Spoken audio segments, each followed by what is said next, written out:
What's up, you guys? Got the truck in the garage, doing some work on it. Kidding my 990s this weekend. We're gonna have a little chat about wiring. So,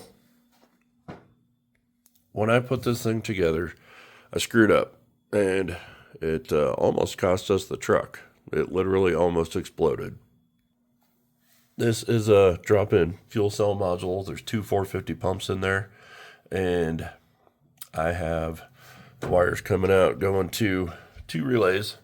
Well, I had them going to two relays, and these are the relays. They melted, caught on fire.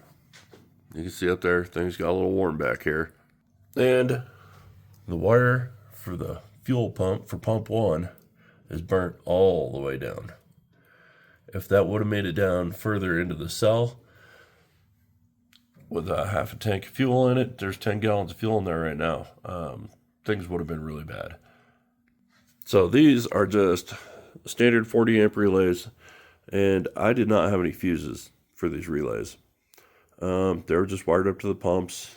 Got the trigger wires back here. I stagger them. Pump one runs all the time. Pump two comes on at 6 pounds of boost.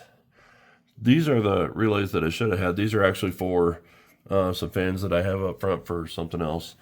But they have fuses in them. And if these would have had fuses in them, we probably would have prevented this catastrophe right here.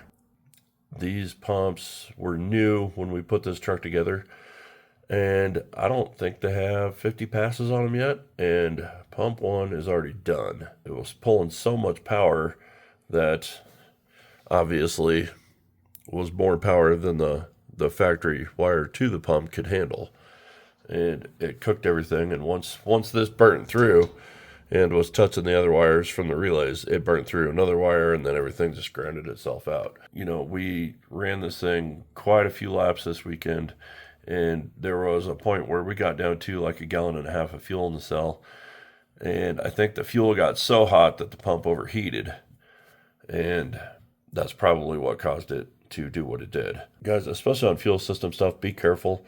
Make sure your stuff is fused. You don't want this to happen. This was really bad. Luckily, this happened in the garage after we got home, and I was just letting the truck idle. I was working on something else, and shut it off and saw some smoke. Opened the back. Obviously, there was a fire. Everything else is wired right. It's wired properly. It's big enough wire. For just like I said, for whatever reason, I just overlooked that. I didn't fuse those relays. And I should have. We got very lucky. So pay attention, guys.